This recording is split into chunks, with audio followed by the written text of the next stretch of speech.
Hoje foi aniversário de Joyce. E foi um dia um pouquinho corrido, foi aniversário dela. Teve reunião aqui pra eu fazer também. Então eu tive que me dividir um pouco entre o trabalho, algumas coisas que eu tinha pra terminar, e também dar atenção à minha noiva, né? Então foi um dia um pouco corrido, ela acabou saindo pro plantão agora à noite, ela teve um plantão agora de 8 horas, e com isso, eu consegui gravar. Tô conseguindo gravar agora. Então, nesse momento, já são 10 horas que ela saiu, eu ainda fui fazer algumas outras coisas do trabalho, e foi um dia que eu não consegui parar pra refletir no que gravar. Então esse vídeo tá sendo um vídeo um pouco mais difícil, e eu vim sentar na frente do computador agora, quase 11 horas da noite, pra ver o que é que eu vou gravar. E eu não posso me mexer muito pra lá não, por causa da luz. E fazendo isso, eu tava vendo agora há pouco um vídeo do Clóvis de Barros. Eu já tinha visto esses vídeos e, sinceramente, eu já revi os vídeos de Clóvis diversas vezes. Principalmente os vídeos de palestra que ele traz ali. Assim, eu gosto muito das palestras que ele traz. Ele tem, se eu não me engano, 4 palestras principais, que é o que mais tem no YouTube, que é as que eu mais gosto também. E, além dele, eu acompanho a Lúcia Helena. Mas eu tava vendo essa palestra do Clóvis agora, que ele traz basicamente que a natureza, ela foi a dinâmica dela é perfeita. Então, basicamente, ele diz que o vento venta porque ele tem que ventar e ele não vai escolher a direção certa, ele basicamente vai ventar. Uma fruta, quando ela está madura, ela não vai ficar presa ao pé e apodrecer no pé, ela vai cair. Por exemplo, uma pera, ela não vai ficar presa na pereira, ela vai cair quando tiver no momento certo. Então, ela não vai escolher cair amanhã, porque está chovendo, ou cair no outro dia. Não, não vai, ela vai cair na hora certa. Um gato, ele já nasce gato. Você não precisa ensinar um gato a agir como um gato, ou um pombo a agir como um pombo. E é até legal que ele traz. Não importa o que esteja acontecendo com o leão. Ele pode estar morrendo de fome, mas ele não vai comer alpiste. Isso nunca vai acontecer. Porque a natureza, ela é bela, né? A natureza é perfeita. Você não... Cadê o controle do ar-condicionado? Meu Deus, que calor. Tá aqui. Então você não precisa ensinar isso à natureza, né? Mas o ser humano, ele tem essas opções. O ser humano, a cada minuto que passa, a cada momento que passa, ele está interagindo com o ambiente e novas escolhas acontecem não, né? Novas escolhas ele tem que tomar. Então, se um ser humano ele está com muita fome, ele pode comer uma carne ou ele pode comer alpiste. Também isso pode acontecer. Mas o centro da questão que eu quero trazer agora é sobre como o ser humano, por ele ter o livre-arbítrio, por ele ter o pensamento, basicamente por ele ser um ser pensante, um ser racional, ele tem opções de fazer. Então, um ser humano, ele pode agir de forma agressiva, ele pode agir de forma passiva, mas tudo isso, quando eu paro para raciocinar, é que basicamente a gente tem o livre-arbítrio. E com o livre-arbítrio a gente pode fazer tudo o que a gente quiser, mas nem tudo que a gente pode fazer é certo. Então você não pode chegar e matar outra pessoa. Cara, isso é óbvio. Mas isso acontece, tem pessoas que fazem isso. E você vai entrando um pouco mais a fundo nessa questão. Claro, eu dei um exemplo churo, né, de você matar alguém e tal. Mas quando você entra um pouco mais a fundo na questão e você para refletir. Cara, por que algumas pessoas elas conseguem ter R$ 1 bilhão? Por que algumas pessoas elas conseguem acordar todo dia às 5 horas da manhã? Por que algumas pessoas elas conseguem ser campeã na arte marcial, ser campeã no bodybuilding? Por que isso acontece? Eu fico refletindo um pouco isso. E eu vejo que o brasileiro, ele é feito à base de reclamação, de murmúria, de inveja. E por que eu estou dizendo isso, né? Não que na minha casa tenha tido isso, mas quando a gente olha assim, né, tem contato com outras pessoas e enxerga as pessoas. Na minha casa a gente nunca teve essa questão de ter inveja do outro, não. Mas eu sempre percebi que na minha casa, principalmente, a gente já sempre teve aquela questão de: não, Gabriel, a gente é classe média aqui, não é com essas palavras, né? Mas a gente aqui tem uma vida que a gente consegue bancar seus estudos, vocês nunca passaram fome, e você vai seguir essa linha de você vai entrar na faculdade, terminar a faculdade, entrar no emprego, daqui a 20 anos você vai estar ganhando R$ 20 mil por mês. E isso me marcou muito. Eu tinha um pensamento muito forte em cima disso. Porque era isso, eu terminei o colégio, perdido como qualquer adolescente, eu estava totalmente perdido, não sabia o que fazer, mas eu gostava de matemática, acabei entrando na faculdade de computação. Saí com 3 meses e depois de uns 5 meses entrei na faculdade de engenharia. E sempre meu pai disse isso: não, você vai terminar a faculdade, você vai conseguir um emprego, vai seguir uma carreira dentro desse emprego e daqui a 10 anos, 15 anos, você vai estar ganhando um salário de R$ 20 mil. Na época, né, 20 mil olhando para hoje era como se fosse uns 40, 50 mil. Um salário bom. E eu tinha muito isso dentro de mim. Eu disse: caramba, bicho, eu fiquei muito preso a isso, né? Então, eu só tô trazendo esse exemplo porque às vezes a gente escuta muito algumas coisas que a gente acaba ficando preso a isso e demora um pouco a conhecer novos horizontes. Então, sim, eu concordo que dependendo do seu meio ali, você fica muito preso a ele. Mas ficar preso não quer dizer que você não consegue se libertar.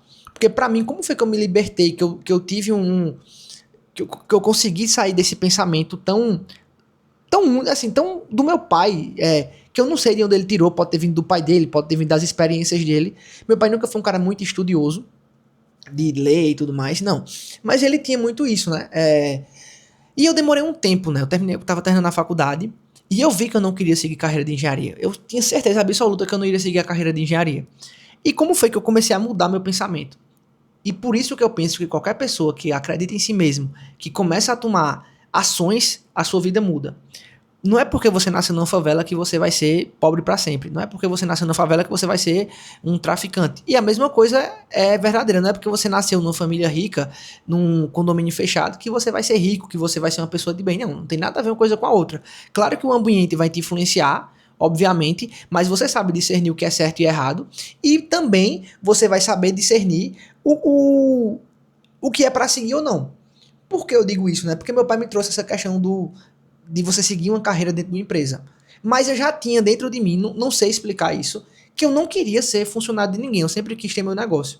Eu não sabia externalizar, eu vim entender isso muito depois que eu comecei a estudar e tudo mais, mas eu já tinha esse sentimento. Porque algumas pessoas da minha família tinham comércio, tinham negócios, e eu via que ele tinha uma vida mais bem sucedida. Então, na realidade que eu vivia, eu comecei a enxergar isso desde pequeno, inconscientemente, beleza, não era conscientemente, inconscientemente eu via a vida dessas pessoas ao meu redor e também ao que meu pai falava. E obviamente a gente vai escutar nossos pais, a gente é pequeno, ele é um dos únicos ou principais exemplos ali que a gente segue, principalmente de conselhos, né? Mas enfim, como foi que eu comecei a mudar essa mentalidade? Foi estudando. Pra mim foi o que mudou minha vida. E eu percebi que quando eu entrei na faculdade, eu entrei porque eu tava perdido e eu, enfim, vou estudar, né? Não vou trabalhar agora, vou estudar para não ficar sem fazer nada. E o que é que eu fazia? Na faculdade, eu passava nas matérias, eu aprendi a filar pra caramba, então eu filava muito, mas também chegava os momentos que não dava pra filar, porque quem fez engenharia sabe, tem uns momentos que os cálculos são imensos e você tem que estudar. Então eu filei muito, mas também estudei na hora que eu precisava estudar. Só que eu percebi que a faculdade não ia me levar para muito longe. Porque eu estava entendendo do mercado que estava se acontecendo em engenharia. E se você não fosse, a gente chama peixe, né? Se você não tivesse conhecimento com alguém, de alguma empresa, de alguma licitação, era muito difícil de você ganhar dinheiro. No momento que eu entrei, foi quando a engenharia tinha dado um boom e tava todo mundo falando que quem faz engenharia tava para ganhar dinheiro e tudo mais, não sei o que, não sei o que. Só que quando foi com 2 anos, o mercado travou. Enfim, dito isso, o que é que eu percebi, né? Eu já tinha esse estigma ali da faculdade, as pessoas já me viam como um cara que sempre estava filando, entre aspas, não queria nada com a vida. E quando eu comecei a mudar, que eu comecei a estudar, porque eu sempre disse isso em todos os meus vídeos, o que fez eu mudar de vida foi a minha inconformidade que eu sentia. Disse, caramba, eu tô indo pra um estágio que eu não gosto, eu tô fazendo uma faculdade que eu não gosto, eu tô sendo sustentado pelo meu pai e eu não tenho perspectiva de melhora. Eu tava com essa inconformidade há muito tempo. E o estágio que eu comecei a estagiar foi o ponto, assim, a gota d'água que transbordou esse meu pensamento. E daí eu comecei a estudar várias coisas. Escutava muito podcast, escutava muito YouTube.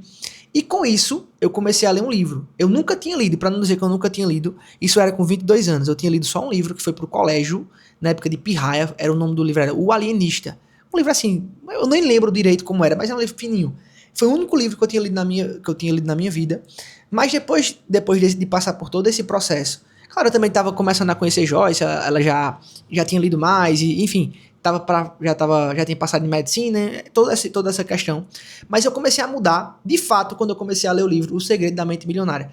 Gabriel, é um livro de autoajuda, é um livro que não ajuda tanto. Cara, eu vou dizer para vocês, muitos dos livros que eu já li hoje, eu já tinha um conceito dentro de mim, eu já entendi o conceito. Só que, sabe quando você entende alguma coisa, quando você sabe que tem aquele conhecimento, mas você não sabe externalizar, ou aquele conhecimento que você não coloca tanto em prática? É isso que acontecia comigo.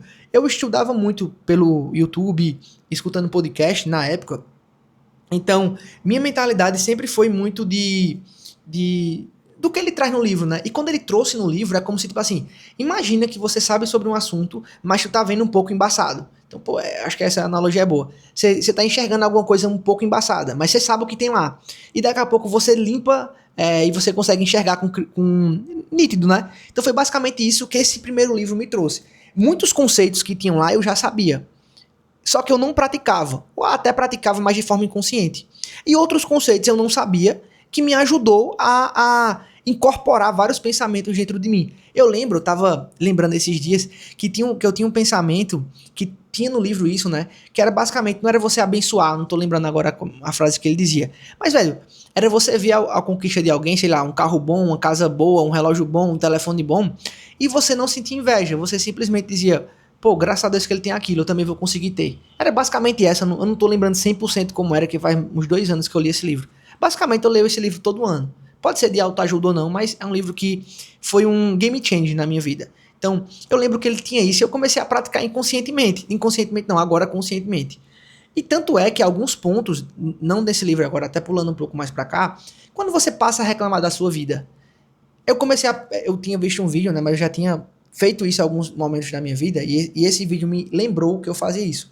Toda vez que você for reclamar de alguma coisa, você vai pensar, ainda bem que, tipo, bati meu carro, pô, ainda bem que eu tenho um carro, ainda bem que eu tenho seguro, ainda bem que ninguém se machucou. Então, tudo na vida é você olhar o lado positivo. Eu não fazia dessa forma antes, mas eu sempre pensava assim, furei meu pneu, tá de boa, eu tenho um carro, eu tenho dinheiro, vou conseguir colocar outro pneu. Então, sempre olhava o lado positivo. E às vezes, quando a gente pensa na nossa vida, eu penso assim, cara, há males que vêm para o bem. Às vezes a gente acha que tudo tem que ser no nosso tempo. Então, tá tudo dando certo, vai tudo continuar dando certo. Não, às vezes tá tudo dando muito bom, daqui a pouco vem uma fase que te derruba, tu fica no chão. Só que essa fase precisou para tu alcançar o próximo nível. Então, imagina que tu saiu de 0 para 5 e daqui a pouco tu foi de 5 para 1 e tá nesse 1 há um tempo e daqui a pouco foi de 1 para 10. Tu precisava dessa queda, porque você não entende o tempo é de Deus. Então, eu gosto muito de refletir sobre isso e entender também, né, a gente pensa em Deus, eu vim ficar mais espiritual, né, enfim, mais religioso esse ano, ano passado pra cá, e tanto é que eu sempre quis me casar na igreja. Uma coisa não tem nada a ver com a outra. Eu nunca fui um cara muito religioso, mas eu sempre quis me casar na igreja. Tu entende que alguns pensamentos acabam influenciando no teu futuro. Cara, eu sempre quis casar na igreja, mas por quê? Não tem sentido isso. Só que, com o passar do tempo, com o passar dos anos, eu percebi que o que faz sentido mesmo realmente é você seguir a Deus. Muito tempo, eu só acreditava em Deus, eu não tinha religião. Mas de 1 ano, vou dizer 2 anos pra cá, eu comecei a ser católico, realmente praticar, ir pra igreja, ler a Bíblia, escutar algumas coisas assim de alguns padres, de Frei Gilson, Padre Marcelo Rossi, enfim. E pra mim faz sentido. Então, algumas coisas não tem explicação. Cara, por que eu queria casar na igreja se eu nunca fui católico? Por que eu não casar numa praia? Não tem sentido, mas daqui a um tempo as coisas se encaixaram, como tá se encaixando agora. Eu vou casar na igreja, e pra vocês verem, é numa igreja que, pra mim, é uma das mais bonitas aqui de Pernambuco, que é a igreja do Brenan. Pô, sensacional. E outra coisa que eu acho interessante sobre essa história, é que eu tava até tirando onda com o Joyce, que a palavra tem poder, e eu acho que a palavra dela tem muito mais poder, assim, do que a minha. Brincando, né? Mas a palavra dela tem muito poder. Por que eu digo isso? Porque a princípio, quando a gente pensou em se casar, a gente tava querendo se casar no Brenan. Só que a gente foi começar a fazer conta, tava ficando caro. Pô, tava ficando caro, beleza. E a gente decidiu casar em Pesqueira. Só que quando a gente foi casar em Pesqueira, casou que o casamento tava muito próximo da formatura dela. Tipo, coisa de, sei lá, 5 meses. E você organizar a formatura, depois que você se forma, tem que resolver papelada e começar a trabalhar ela, né? E a gente acabou mudando a data do casamento. E mudou para uma data para frente. Só que nessa mudança, o cara que a gente ia se casar em Pesqueira acabou mexendo lá na igreja, no salão de festa. E com isso, a gente ficou meio que assim, pô, não vamos se casar lá, dá não sei o quê. E acabou indo pro Brenan. E foi engraçado, que tanto que ela falou, acabou acontecendo. E eu lembro, no dia que a gente foi na missa lá no Brenan, ela disse, eu vou me casar aqui. E realmente isso aconteceu. E eu queria trazer isso para outras áreas da sua vida, né, da minha vida. Por que eu queria trazer para outras áreas? Porque eu lembro, em vários momentos, quando eu tava ali estudando, sem resultado nenhum, que as coisas iam acontecer. Eu tinha aquele sentimento, velho, vai dar certo. Parecia que o cara tava lá penando, sei lá, ganhando 1.000, 2.000, 2.000, 3.000, e parecia que você ficava naquele platô. Só que você tinha aquele sentimento que as coisas iam dar certo. Você acreditava em você mesmo. Eu acreditava em mim. Então, as coisas iam e aconteciam. De uma hora para outra, parecia que, pô, tudo deu certo. E eu não sei explicar. Na real, quando você olha para trás, você vê que eu estudava, eu trabalhava, eu, pô, prestava um bom serviço, tava sempre ágil. Então, inconscientemente, entre aspas, as coisas iam acontecendo, você vê no piscar de olhos, mas não. Com tudo que eu trouxe de bagagem, que eu trouxe de estudo, eu ia colocando isso no meu dia a dia e as coisas iam dando certo. E você às vezes para e pensa e fica assim naquela questão de, cara, por que as coisas não dão certo comigo? E eu acho que eu sei a resposta. Por quê? Você olha pro cara do teu lado. Claro, eu não sou a favor de comparação. Cada um vai estar num time, num momento diferente da vida. Mas às vezes você olha pro cara do teu lado. Tu tá fazendo a mesma coisa que o cara. Mas o cara tá dando certo e tu parece que tá sempre dando errado. Tá sempre por um triz. E eu tenho quase certeza que é porque você não acredita em você. Você tá fazendo aquilo, mas você tem aquela... Pô, você não tem aquela crença de dizer, não, isso vai dar certo. Você tá fazendo, mas falta você acreditar. Acredito que é muito isso. E eu vejo também nos momentos que foram mais difíceis, para mim, né, que eu passei por mais dificuldade de conseguir alcançar alguma coisa, é porque realmente, lá no fundo, eu tinha alguma coisa que estava me bloqueando de, pô, isso aqui não tá dando certo, isso aqui não vai dar certo, eu não acredito nisso. E às vezes você fazer alguma coisa que você não acredita, por mais que seja uma coisa muito promissora, não vale a pena. É melhor você fazer algo que acredita, mesmo que demore mais. Então, eu tenho muito essa visão, né? Quando eu trago pros negócios, eu gosto de ver muito isso. Tanto é que quando eu comecei no tráfego, eu sempre acreditei. Sempre acreditei. Quando eu comecei, eu disse, meu irmão, é isso aqui. Por que eu digo isso? Porque quando eu comecei a estudar, mudar de vida, lendo livro, eu comecei a estudar muito investimento. Só que quando eu olho para trás, eu olho e vejo, cara, me arrependo de não ter ido para o investimento. Só que eu tinha vergonha na época, eu tinha insegurança. Então eu não conseguia, realmente eu não conseguia me expor e trazer meu conhecimento sobre finanças, sobre investimento. Beleza. Daí eu fui procurando outra coisa e caí no marketing e caí no tráfego. Quando eu caí no tráfego, eu comecei a estudar ali durante algum tempo. Eu disse, não, isso daqui vai dar certo. Eu tenho certeza absoluta. E era uma coisa que eu devorava os estudos. Eu já disse a vocês aqui algumas vezes que eu assistia aulas em 4 vezes. Era muito rápido. Então eu devorava, eu tinha certeza que ia dar certo. Tanto é que deu certo. Tanto é que eu coloquei alguns amigos para trabalhar. Eu dei mentoria a algumas pessoas que faturam hoje mais de 10, 15, 20 mil reais. Então, a mensagem que eu queria deixar para vocês é: a natureza, por si só, ela já é perfeita. O ser humano também. Mas o ser humano é feito de escolhas. Então, se você puder escolher, primeira coisa que eu digo, acredite em você. Se você está fazendo alguma coisa, às vezes você está fazendo alguma coisa por onda do mercado, por influência de alguém, mas é uma coisa que você não acredita. Cara, é melhor tu parar, repensar e ir para alguma coisa que tu acredita. Porque dali, mesmo que demore um tempinho a mais, mas quando tu vê que deu certo, que tá dando certo, já era. Tu vai começar a voar, vai começar a colher os resultados. Porque, ó, primeiro, eu gosto de pensar muito assim, você finge ser. Então você finge ser confiante, você finge ser um comunicador bom. E daqui a pouco, por tanto tu fingir, isso vai acontecer. E assim, ó, até pra vocês verem, na comunicação aqui eu vejo que eu melhorei muito. Mas eu finjo ser um bom comunicador. É isso. Curte, se inscreve, compartilha, comenta, tamo junto.